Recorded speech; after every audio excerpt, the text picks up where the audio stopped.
This is Louis XIV. He was King of France 300 years ago. And although he was the most powerful and the richest person in the entire world, I think I have a better life than he did. Because I can access the internet and I have access to a huge amount of information. I can get in an aeroplane and travel to the other side of the world in 24 hours. And medical technology protects me from all sorts of diseases. And I think that's amazing, that all of us here today enjoy a safer and a richer life than the most powerful person in the world did a few centuries ago. And so it's worthwhile thinking, how can that be possible? And one reason is innovation. And there have been developments in science and technology and business and economics and education over the past 300 years, which have improved the quality of life for a vast number of people.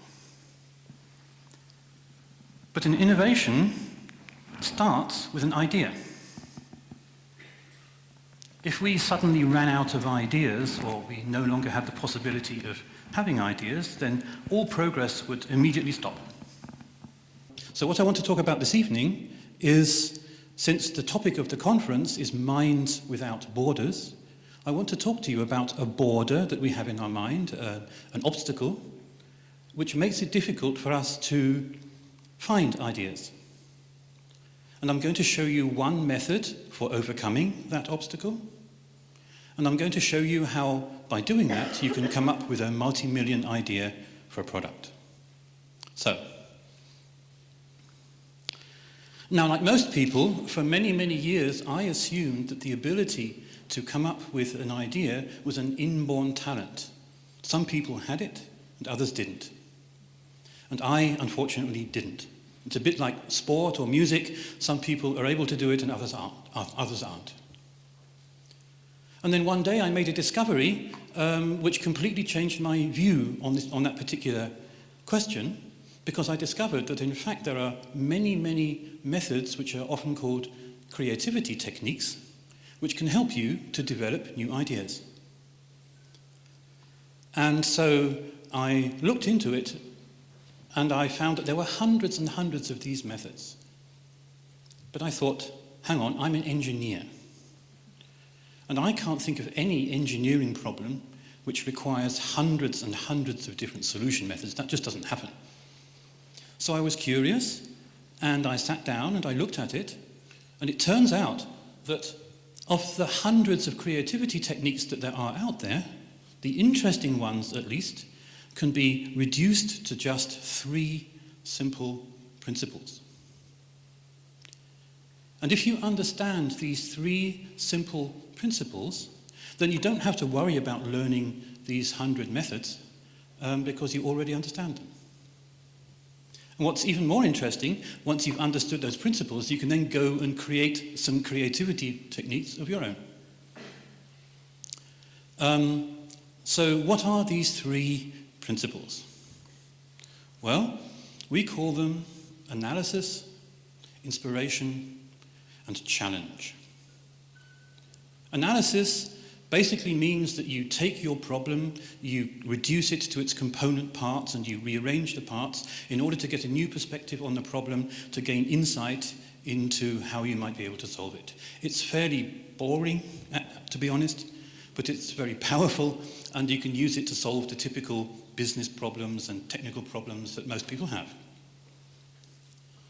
The second method we call inspiration. Inspiration basically means you actually turn your attention away from the problem you're trying to solve and turn it to something completely different, in the hope that your mind will make a connection between that completely different thing and your problem and give you an idea.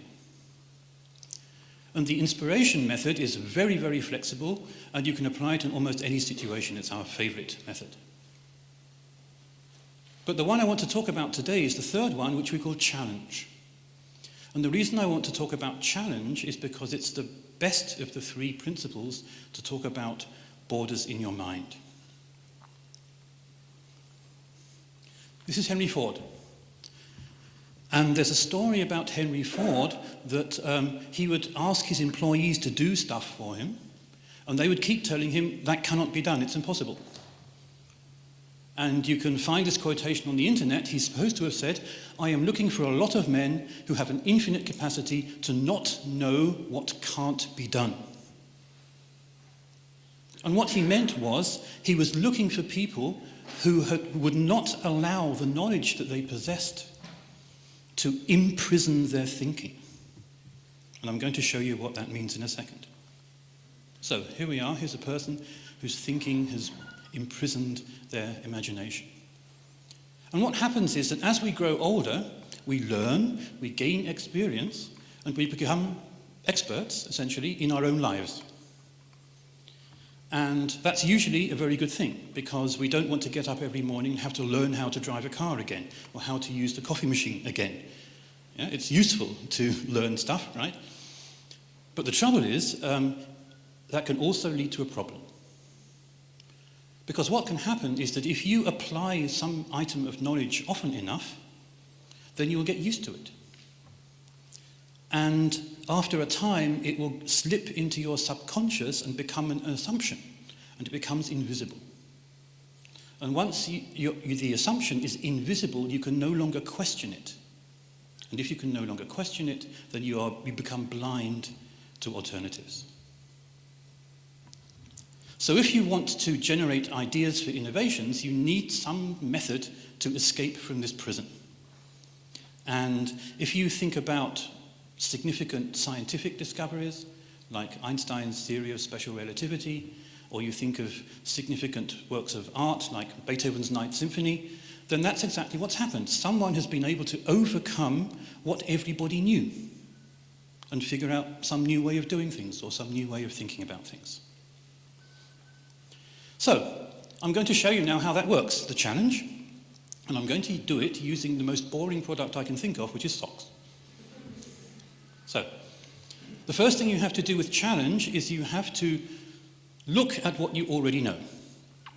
So, if you're a regular sock user, like I am, then you will know three things.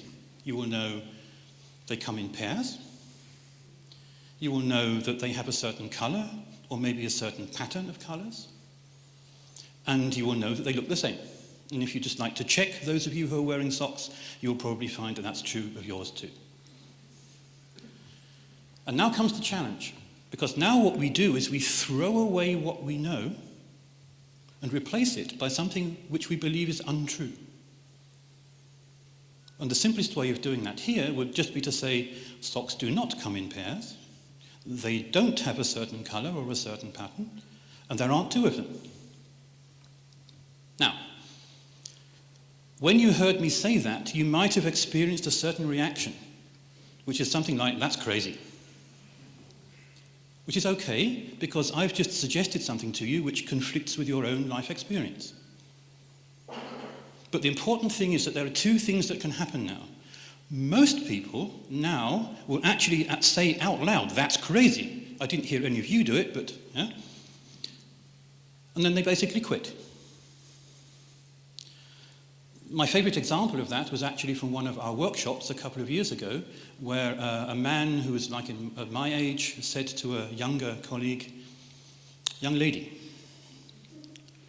when you've been in this business as long as I have, you will learn that you shouldn't say something like that. That person has just run up against a barrier in their minds. They've hit it, and they're not prepared to look behind it. So the other thing you can do, which is the creative thing to do, is to do what you do when you go to the movies. You suspend your disbelief. And you say, I'm prepared to accept that there are Jedi Knights and starships and lightsabers, yeah? Because I want to see where the story is going to take me. And that's what you do here too. And if you did that in this particular case, you might get this. Now, this is a product you can actually buy.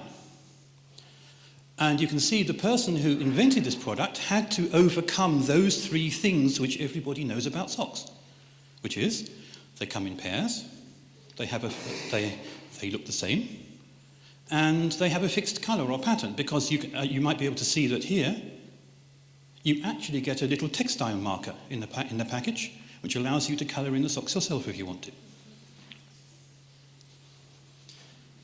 And the person who had this idea was able to overcome this border in his and everybody else's mind, and that has become $1 million business. These socks. Okay, so now that I've shown you the principle of this challenge, you can try it out for yourself. So, imagine now that a games publisher had approached us and said, we need an idea for a new and an innovative card game. Please deliver us some suggestions. So what this challenge method does, it starts out by saying, well, what do we know about card games? And I would like to invite you, each of you now, to think briefly of one thing that you know about card games. For example, you might say, well, the cards are rectangular. Or you might say, one side of the cards is important and the other side isn't. Or you might say, when it's my turn, I choose which card I want to play. Or you might even just say, people take it in turns. So once you've thought of something which you know, and everybody knows about a card game, now you can do the challenge. And the challenge says, throw that away and replace it by something which is wrong. For example, the cards aren't rectangular. Or players don't take it in turns. Or when it's my turn, someone else chooses which card I have to play. Or the cards are printed on both sides with something useful. That's the challenge principle applied to a card game. Now, my favorite is actually the observation about card games. The rules are printed somewhere. Because, first of all, no one ever thinks of saying that. And secondly, because if you apply the challenge to that, you get all sorts of interesting propositions. For example, there are no rules. The rules change as the game goes on. The players are allowed to invent the rules themselves. Or playing a card can change a rule. And I promise you, I've done this before many times, if we now sat down and explored those suggestions for a few minutes, we would come up with some very, very interesting ideas for a new kind of card game. So that's how the challenge principle works. Now, this is a very simple problem. It's fun and it's easy, but in real life, of course, the problems we are asked to help solve are a lot more difficult than this. For example, people come to us here in Magdeburg and ask for help to develop inventions that they can patent. Or they have an industrial process that they want to improve the efficiency for. Or they want ideas for new products or new services. And these are much tougher problems than inventing a card game. But the same three principles can be applied. Analyze, inspiration, and challenge. But you do need a little bit of experience in order to apply them to tough problems. But one of the best ways, actually, of getting that experience is by doing exercises like this and inventing new card games. So, if you, like me, have decided that you are not a creative person, don't worry. Because there are three simple principles that you can learn which will help you in almost any situation to come up with a new idea. And if you practice a little bit, you will be able to apply those rules silently inside your head without anybody seeing what you're doing. And once you can apply these rules inside your head and start producing ideas, then you will start to get the reputation for being a creative person. Vielen Dank. Thank you very much.